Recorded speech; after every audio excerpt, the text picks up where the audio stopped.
Hujambo msikilizaji na karibu kusikiliza uchambuzi wetu wa habari katika lugha tukufu la Kiswahili, uchambuzi ambao unajumuishwa na ukurasa wa habari muhimu, ripoti za wanaripota wetu kutoka kuna mbalimbali, ukurasa wa habari za michezo pamoja na habari za kitaifa na zile za kimataifa. Msomaji wako Bibu Kurutantini Aldama, fundi mitambo Merci Mbelechi, na kualika msikilizaji kuambatana nami mwanzo hadi tamati. Nasema karibu.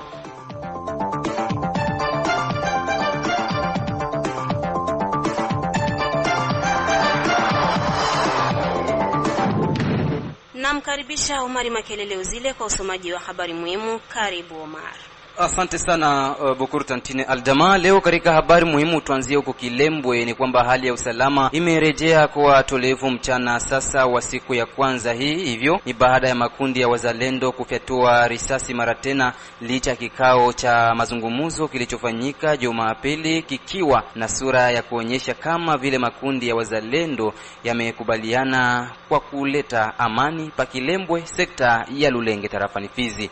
Na kule Lugushwa ni kwamba zaidi ya nyumba 400 zimeteketea kwa moto, maduka na vitu vingi vya samani pia kuteketea. Hayo ndiyo matokeo kwa muda ya moto wa generator iliyoripuka ghafla katika senta ya Napale pa Lugushwa mchana wa siku ya kwanza ya wiki tunayo tarafani Mwenga, jimboni Kivu Kusini.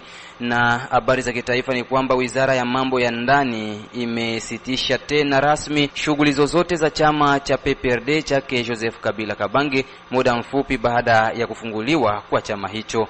Bukuru Tantine Aldama, na ni hayo tu katika habari muhimu. Asante sana Omari Makelele Uzile kwa usomaji wako huo wa habari muhimu. Na sasa tunaingia kwenye uchambuzi wetu wa habari tukianzia katika mji wa Baraka. Shirika la raia Force Vive mjini Baraka limeomba kwa meya ya mji wa Baraka kufanya kazi zingine za kimaendeleo kwa tozo mbalimbali wanazolipa raia wa Baraka, hasa wafanyabiashara, sio tu kutegemea pesa ya taxe conventionnelle. Akiwa mbele ya vipaza sauti vya redio yako, Bwana Albert Tunda Maisha amesema kuwa kuna tozo nyingi ambazo meya inazitoza, kwa hivyo ni vema kufanya miradi mingine ya kimaendeleo. Ndiyo ndugu mtangazaji, sisi tumefurahia pesa ambazo wachuuzi wanazotoa kupitia taxe conventionnelle ambayo ilianza depuis 2020, meleo wamekata riba kwa kusema kwa wameanza kazi. Ni vizuri, lakini dugudugu na mshangao kwetu ni kwamba depuis 2019 mpaka hivi meri kuna mataxe mingi ziko rekoni na gouvernement national et gouvernement provincial. Taxe conventionnelle ni taxe ne baraia badikara chini bakusema kwamba ichangie kwa kutengeneza mwingine, lakini taxe za kutengeneza mwingine ziko hako ni za mingi. Hii taxe conventionnelle ni taxe moya, meri haiko chini ya taxe 12 zeneba kulipisha. Mena zile taxe za meri depuis le wakati mpaka hivi ziko nafanya nini? Waraia hawezi kuwa nalipa taxe, wa commerçant hawezi kuwa nalipa taxe zene ziko rekoni juu ya kusema kulipa wafanyakazi ama kufanya mabezo zingine za kila siku za hivi tu. Habiwezi wezekana. Hapa majuzi wa motar walifanya akoro na meri juu ya taxe ya numerotage kusema kwamba ile taxe itatengeneza mwingine. Waliingiza pa moya 20 millions de francs congolais. Mais ile franga iko wapi? Ile franga tunahitaji nayo baikatie riba mwa aveni fulani. Tuko na besoin meri maire à l'intérim angalie koma gisi ya kujimplike. Sasa hii kujetem watu wako walipa matax, watu wako nalema mujeteme hakuna mawese, aibaze hamuna mawese, mwemezi Katanga hakuna. Zile taxe ni za kufanya nini? Taxe iko na aspect ya retour kubale bako na ilipa. Eske retour ya zile taxe nzera ya vile Baraka bako na lipa, retour yake ni jua kulipa wafanyakazi. Kwa hiyo sisi tunaomba kwamba basi tudistraire na taxe conventionnelle. Ile ni taxe ya waraia, ile ni taxe ya wakomersa ambao sisi shirika raia tulikuwa hamo, tunakubali kwamba hii ni taxe itachangia kutengeneza mwingine. Haiko njo taxe ya kutengeneza mwingine yote, hapana. Mwishowe ameomba raia kuwa na imani na shirika hilo, kwani wapo kwa ajili ya kutetea maslahi ya raia wanyonge na wenye kunyanyaswa. Kila mtu yuko huru, tuko mdemokrasia, kila mtu anaweza sema, na sio kila mtu ambaye unaweza pingana naye kwenye radio, hapana. Kila mtu yuko huru kusema, lakini sisi tunajua ofisi iko na kuwa wazi kwa sababu ya kutumika kwa kutetea raia. Hatuwezi kujidanganya, tuko na miaka mingi na hakuna mtu ambaye anaweza kupenda kugandamiza raia na sisi tubakie kimya. Ile ni kupenda kuambia raia kwamba warudishe confiance. Kama wako na wazia vitu vingine, confiance ikuwe pale. Kama vile sisi shirika raia tunaomba kwamba jiji la Baraka liendelee na taxe convention itumike kazi yake, na taxe za meri itumike kazi juu ya maendeleo, wasitudistraire par rapport ya taxe conventionnelle. Tunaomba meri itie makuta anje juu ya kuangalia komagisa ya kuendelesha jiji la Baraka. Vile vile sisi kama vile mashirika raia tutajikamata en charge na tutaangalia nini ya kufanya baadaye. Na huko Fizi, makao makuu ya tarafa, ni kwamba shirika la raia tarafani Fizi limetaja kusikitishwa na vitendo vya baadhi ya vikundi vya wazalendo kurushiana risasi na kusababisha maafa pande zote. Kwa swala hilo limeomba kwa serikali kufanya mpango wa kuweka vikundi vyote kwa pamoja.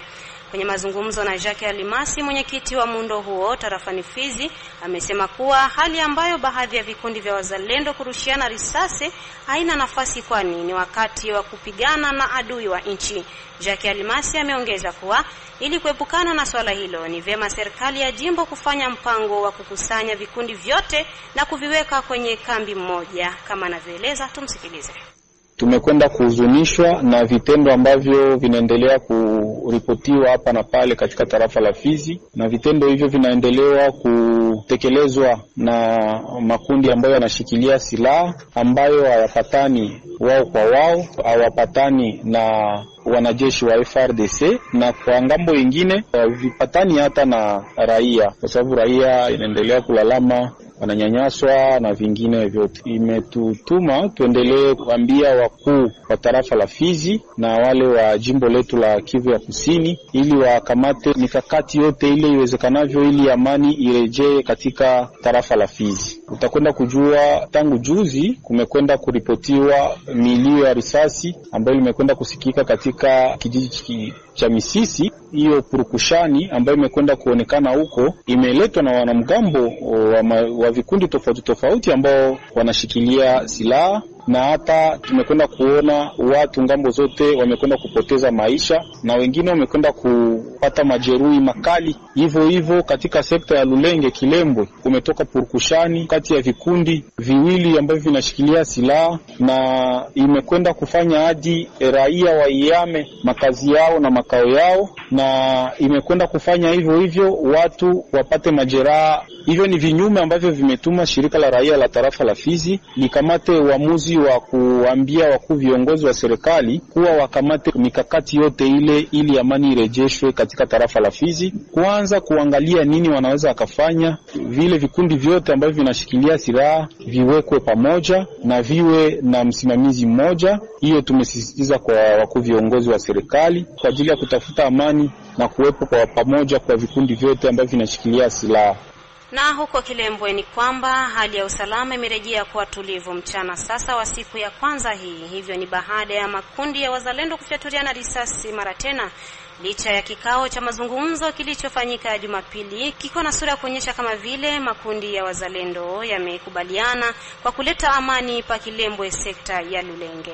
Kwake mkuu wa sekta ya Lulenge Zawadi ya Bandelo Abambe ametaja kupokea kwa mfadhaiko mkubwa vitendo vya ukosefu wa usalama vinavyoendeshwa na baadhi ya makundi ya wazalendo eneo hilo. Huyu ameonyesha hapa namna hali ilivyokuwa. Ni kweli, acha nikwambie kwamba situation securitaire mu sekta ya Lulenge leo tariki 27 za mwezi wa 10 mwaka wa 2025 ni kwamba, na yote ambao mliosikia ni ukweli, zile macrochage me dieda tulibingilia kati comme chef wa entité. Tulipata aussi secours ya commandant régiment alifika hapa na bamwami asili.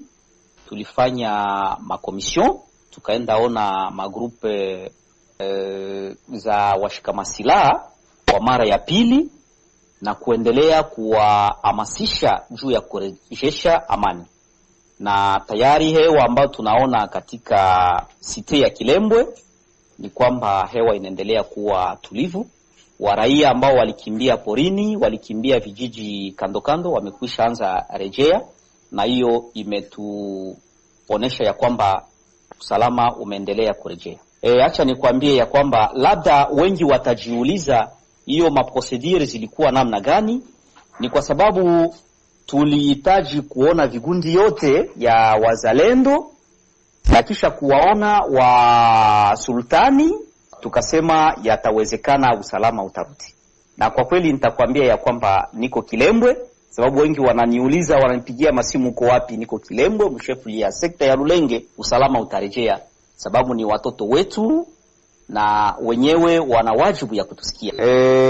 Tukasema ya kwamba kwa kumaliza hiyo kikao, sababu tumeimaliza nyuma zaidi, ni sherti kesho siku ya pili tariki 28 sio tutamalizia kuongea hiyo kikao, lakini mazungumzo yote yanaendelea kuonesha kwamba usalama utarejea. Hata hivyo, upande mwingine ameomba kwa serikali na mashirika ya kiutu kujia rahia na misaada. Na ndiyo sababu ya mimi kukuambia kwamba Lulenge tukiwa tukiongoza, mimi kiongozi wa sekta na wa kutimie wangu pamoja na FRDC yenye kuwa hapa, nisheti tutafanyikisha kuambatanisha magrupe zote za washika silaha wazalendo na amani tarejee. Unauliza watu eske wengi wako katika porini? Ni kweli maatrocite zenye zilifika, wengi walikimbia pasipo kujitayarisha. Na kwa hiyo wengi wako porini na wengi walikimbia katika miji kando kando kama ninavyotoka kusema. Hali ni mbovu hasa zaidi ya maisha. Wakati ya masika tulimo, watoto wananyeshewa porini, mashule watu hawasome, masantre de sante wengi walikimbia ijapo ni wanganga. Mnajua ni hali yenye haifurahishe. Kulikuwa wagonjwa wenye walipita kooperasyon, wamama ambao walizaa na magonjwa kadhalika, wengi waliamua kutoka, na wakati ya dawa haijatimia kusudi wa nganga wa walibere. Hiyo yote ni magumu. Sijue huko porini ambako walienda wangapi ambao wanaendelea hadi leo kupoteza maisha. Yanamaanisha ya kwamba ni hali mbovu yenye population yangu ya Lulenge inapitia hapo. Ninaweza kuomba kwa gouvernement ya province nzima ya Sud Kivu na ile gouvernement centrale kuangalia hasa zaidi hali ambao population yangu ya sekta ya Lulenge na traverse leo. Apare ile ni kuomba les organisations non gouvernementales, zile ma ONG nazo kuja kuintervenir mwa hiyo wakati, sababu maisha ya wanadamu haiko ya mzuri. Wailala fasi ambayo haistahili, walikimbia bila kujitayarisha, wakapoteza vitu vingi. Lakini kwa hiyo ninatumaini kwamba watu wa roho mzuri waje, sababu watu wa assiste muhali ambayo inatupitia leo. Hiyo ni yenye ninaweza kushukuru, na inaendelea kuambia raia wangu wa sekta ya Lulenge wenye kukimbia porini ambao hawajarejea bado, na wale wenye kuwa kando kando ya mji mkuu wa sekta ya Lulenge Kilembwe, ya kwamba waendelee pia kurejea, sababu ni sisi tuko sanse kurejesha amani.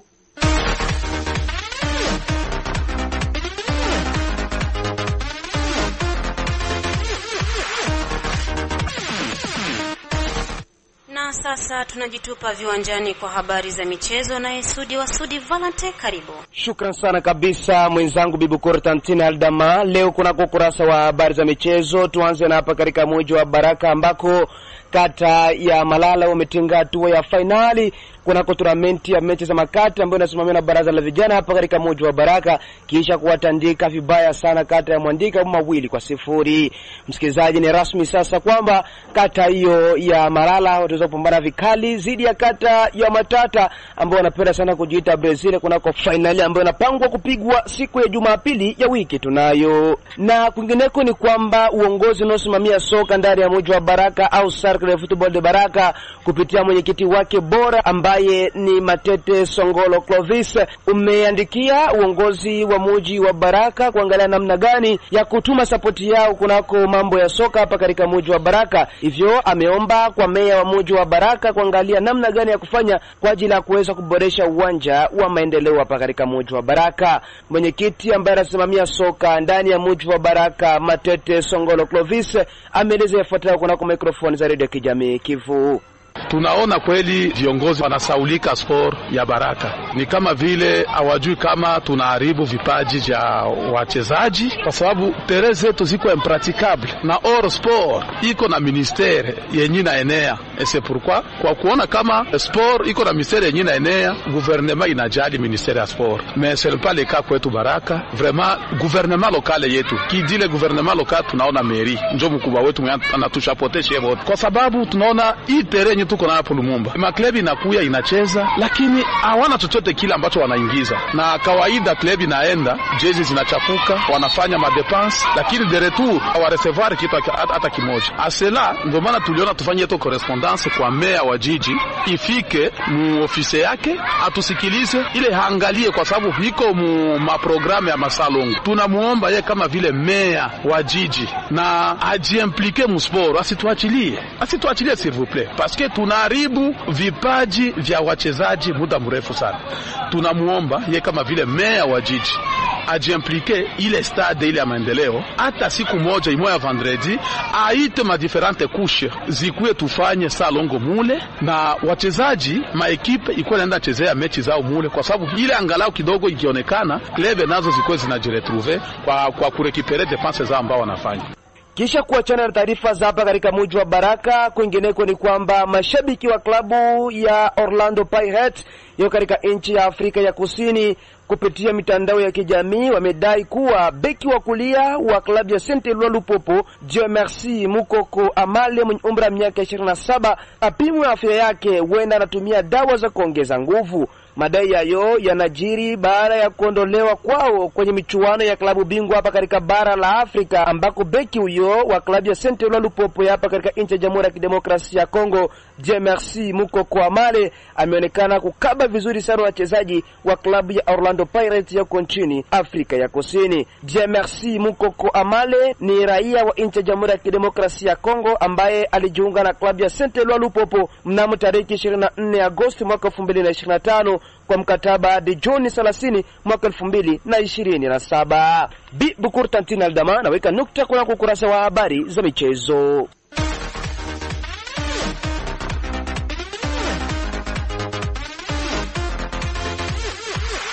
Asante sana Sudi Valente kwa usomaji wako huo wa habari za michezo. Endapo msikilizaji ndo bado unakuja kujiunga nasi, unasikiliza uchambuzi wa habari kutoka kwenye redio ya kijamii Kivu mjini Baraka kupitia mita 93.0 FM.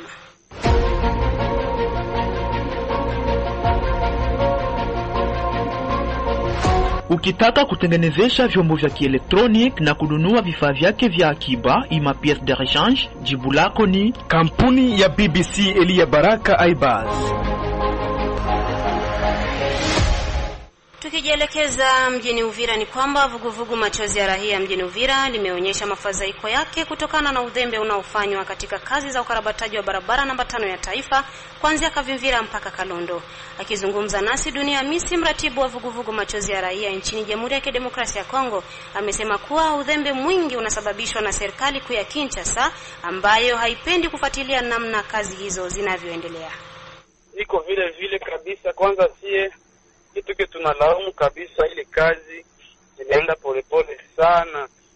Kwetu sisi kama shirika za kiraia tunawaza kama serikali yetu haifuatilii hiyo kazi, ama kama hiyo entreprise iko na jenga barabara imalizi kazi, manake vile tunataza considérer l'entreprise ko ya ba compétent, parce que tunaanza enda mwaka na nusu hivi atuone mabadiliko. Walisema kama wanaanza mwanga drone ya kwanza wakaimwanga balimwanga tu ka 1 metre hivi mpaka saa hii abaendelesha.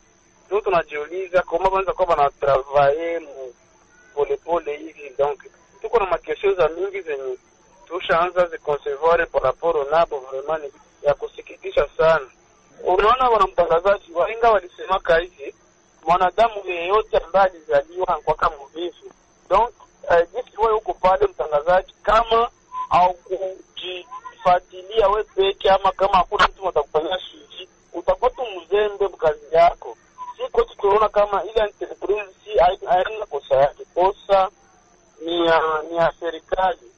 Kosa ni ya serikali, haifuatilii, hakuna shiji balifanyaka baleza katia ekipe ya shiji ya matravaux ya route nationale numero 5. Ni baleza katia pia watakuwa wanafuatilia mkazi za barabara siku yenye badanza kwa matravaux mpaka saa ile ekipe tunakuwa na mwaka na miezi 11 hivi tunataneza miaka siaonaka hiyo ekipe ya shizi na lamuka asubuhi nenda mbarabara nenda fuatilia kazi za ujenzi wa barabara azo peke bila kama atukuzitia pression. Juu waingie barabara waende wanafuatilia kazi za barabara. Kwa tuseme sana donc baadhi sikia kama tunataka ingia ma pression, tunataka ingia kwanza fanya ma revolte populaire, ndio sasa banaenda sasa wanaingia limwa barabara na bakisha ingia vile na basi wanikana tena kimya.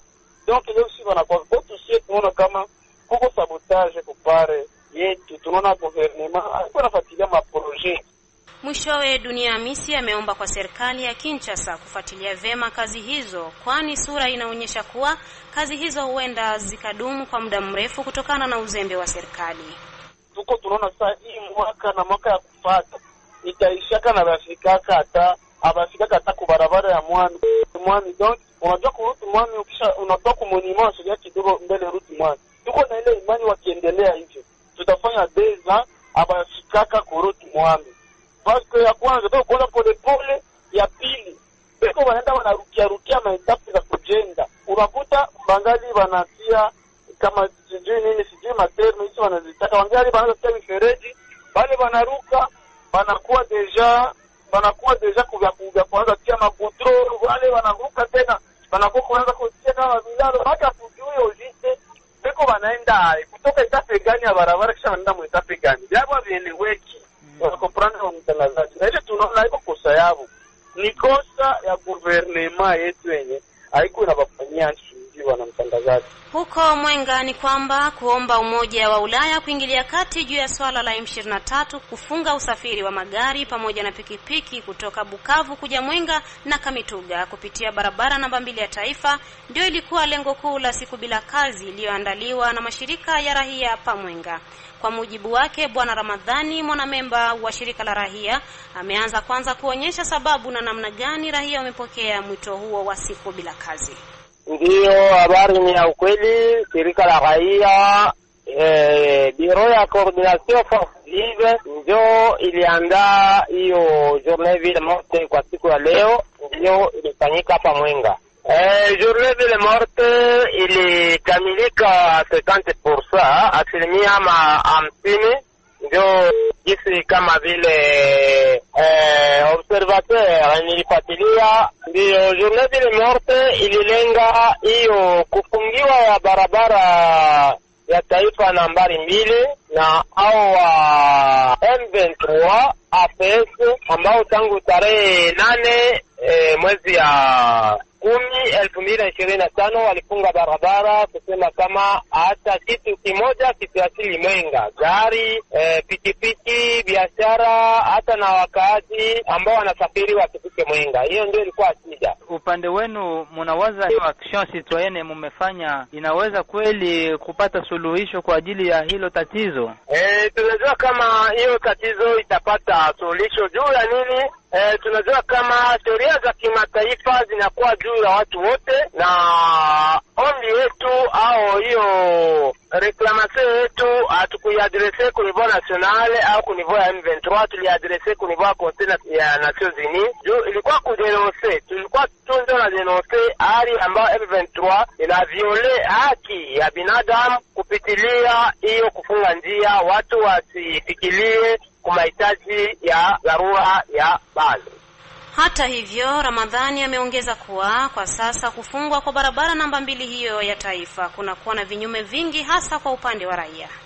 Asante sana. Kufungiwa kwa barabara ya taifa nambari 2 inaathiri sana wakaaji. Kwanza sehemu ya territory ya Walungu, inaathiri pia territory ya Mwenga, hasa sheferi ya Basile, sheferi ya Ulindi na Wamuzimu, na pia inaathiri sehemu ya territory ya Chabunda. Tungependelea kufikiria kuvifaa ya sabuni, chumvi, yote ya mwanzo ya maisha ile yote yanayohitajika kwa ajili ya maisha tuka inafungiwa njia. Hatuka ni shida sana. Mabadiliko ni sana, vitu haipatikani kwa urahisi, vitu inapanda bei, hatuka shida kubwa sana kwa ajili ya wakaaji. Sijui niseme nini hapo. Shida sana. Hapo unga muhindi ambayo ilikuwa ikiuza 35,000 francs, kwa leo inakuwa 18,75. Sabuni ambayo tulikuwa tukiuza kwa 1,000 francs inakuwa 1,500. Samaki ya hiyo inatoka katika Ocean Indian Pacific, haipatikani kwa urahisi. Hata sijui niseme nini baba, vitu yote iko chini sana, inapanda yulu sana.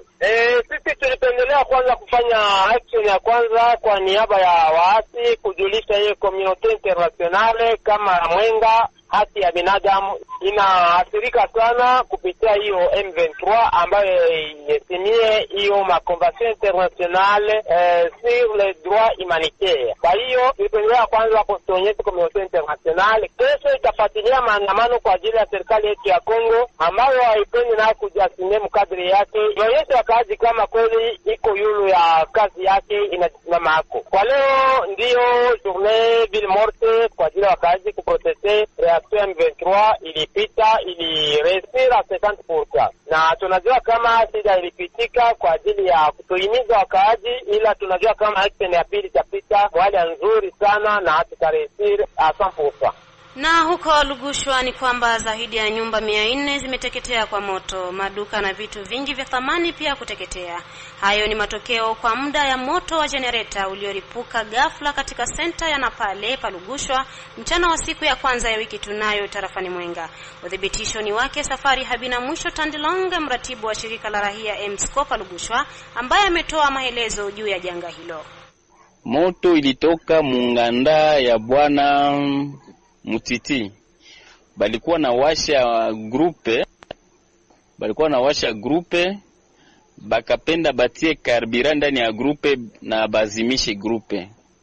Ni pale motere kawaka, motere mkuu wake ikachoma nyumba ya bwana Mutiti, nikavuka nyumba ya pili. Unaona nyumba majengeo teko pale vile ni nyumba za mbao. Ikakamata nyumba ya pili, ikafikia ukamata nyumba yote centre commercial. Batu bakakuwa banaanza hangaikia gisi ya kudefendre kwanza mbele bitu zenye ziko mu maduka. Junjo centre commercial lote na Lungula, mkuanza defendre bitu zenye ziko mu maduka. Na njo population nayo ya Lugushwa, antuka jeunesse ya Lugushwa ni bamwizi sana. Bakaanza iba bitu kwanza mbele ya kuyanani ya kudefendre kuzimisha moto. Bakafikia kwanza iba kwa mbele bitu. Kumaliza pie bitu ya batu, ndipo pale bakaanza plata sasa wazi wa kwanza zimisha moto, wala moto isa tawala sana. Inaanza kimbiza batu hata ku 500 metre. Kifukutu ya moto inaanza kimbiza batu ku 500 metre. Na ni pale nyumba zote zilifikia Mkulungula, bwana journalist. Ni kwa ile antuka Lugusha yote ni huruma kabisa, ni huruma sana kabisa. Ni huruma sana. Omosikio sione zaidi ya nyumba 500 ndio inalungula Lugusha. Zaidi ya nyumba 500, wale wakaaji wote wa zile nyumba antuka ni wahanga sai. Ni wahanga, hawana makao ya kukala. Hata hospitali kuu yetu hapa Lugushwa Mapale ilifikia Mkulungula katakata. Kwa saa hii hatuna hospitali Mlugushwa Mapale. Ndipo pale tunakazia sana kulomba msaada kwa serikali yetu ya Kongo, serikali ya jimbo, serikali ya niveau nationale. Tunaomba msaada sana, watufanzie nguvu sana zaidi mbele ya msaada yeyote kufika ya kusaidia raia. Hospitali pate kabisa, hospitali itatusaidia sana kwa wananchi wa Lugushwa. Mwishowe ameomba watu wa nia njema kwa ajili na msaada, hasa kwa kujenga hospitali. Antuka kwa shida kubwa sana, tunapata shida kubwa sana ya population en general ya Lugushwa Mapale centre yote imelungula. Bado nyumba kuwa na idadi, lakini nyumba zinalungula zaidi ya nyumba 500. Hata hospitali yetu ya reference ya leta nayo imelungula yote. Kwa ile shida sana, tunasi wa depute ama serikali yetu ya Kongo antuka itusaidie kabisa, nisaidie hawa watu ambao wanakuwa warugaruga kwa leo na msaada fulani wa kubasaidia. Antuka msaada ni lazima sana, surtout wa kujenga hata hospitali yetu, sababu ni hospitali moja tunakwaka nayo Lugushwa Mapale, takuishi bila ile hospitali ni shida sana ya population ya Rugushwa.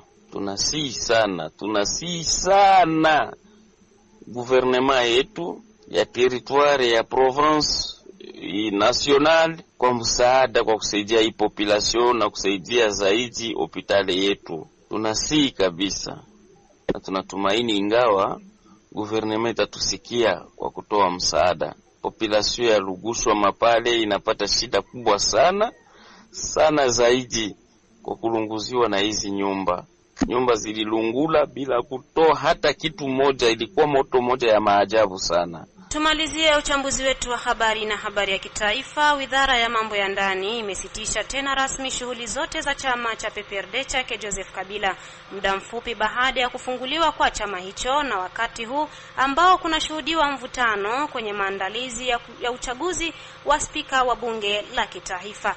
Izake Mulucha Ashibe kwa ushirikiano na Safari Alimasi wametuandalia ripoti kamili.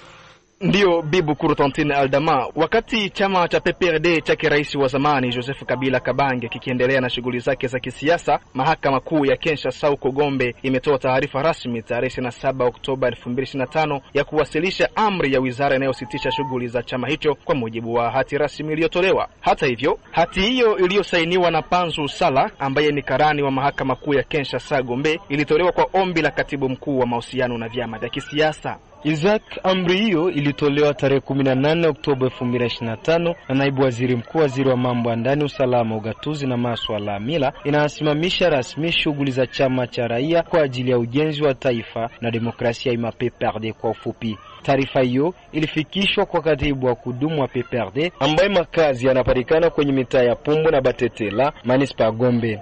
Kwa kuwa makazi rasmi yaliyopatikana ya muhusika, nakala ya amri hiyo iliwekwa kwenye mlango mkuu wa mahakama na nyingine kutumwa kwa tovuti rasmi ya serikali, linaeleza hati hiyo. Safari Alimasi kwingineko, wakati huu ambao kunakuwa mbio za kuwania uspika wa bunge la kitaifa, mbunge Willy Mishiki ahaidi kumaliza vita vya M23 ndani ya miezi mitatu hapo atachaguliwa kuwa rais wa bunge la taifa la Jamhuri ya Kidemokrasia ya Kongo. Mbunge huyu mchaguliwa wa Walikale ni mgombea wa nafasi ya uspika wa bunge la kitaifa kuchukua nafasi ya Vitali Kamere. Isaac, 80% ya fedha zilizotengwa kwa ajili ya vita zinarudi Kinshasa, amesema hivyo mbunge wa kitaifa Willy Mishiki. Analaani mtazamo wa serikali akishutumu kutaka kuendelea kuzuia kazi za wabunge za kuikagua serikali. Kwa mujibu wake, mamilioni ya dola yapo katika wizara ya bajeti na benki kuu, lakini fedha hizo ambazo zilipaswa kufadhili vita mashariki mwa DRC huishia kurudishwa Kinshasa. Safari mbunge Mishiki anakosoa pia upendeleo wa Vitali Kamere ambaye anamtuhumu kwa kuwazuia wabunge kutokuwakagua mawaziri. Kwa mujibu wake, taasisi hizo mbili ni huru na ni tofauti. Willy Mishiki amedai pia kuwa mjumbe wa mwisho wa ofisi ya bunge la taifa hupokea dola 170,000 za Kimarekani. Na kwa kumalizia, Izaki akisemayo anauliza, kwa mapambano haya tunayoyashuhudia ya kuwania uspika wa bunge, unaweza kujiuliza, je, spika wa bunge analipwa kiasi gani cha pesa? Kwa maono yenu, na labda Izaki, kwa upande wako unafikiria spika wa bunge huwa analipwa ngapi? Labda swali hilo nilielekeze kwa Bibu Kurutantine Aldama. Ninachojua ya kwamba Izake Mulucha Ashibeni kwamba sijui hesabu kamili ya hizo pesa, ila ninachofahamu mimi ni kuwa watu kama hao mshahara wao huwa wa maelfu ya mamia ya dola. Msikilizaji, ni hapo ndipo tumefikia mwisho wa uchambuzi wetu wa habari katika lugha tukufu la Kiswahili. Msomaji wako Kurutantine Aldama, fundi mitambo Merci Mbelechi, na kuaga msikilizaji nikikutakia kila laheri. Bye bye.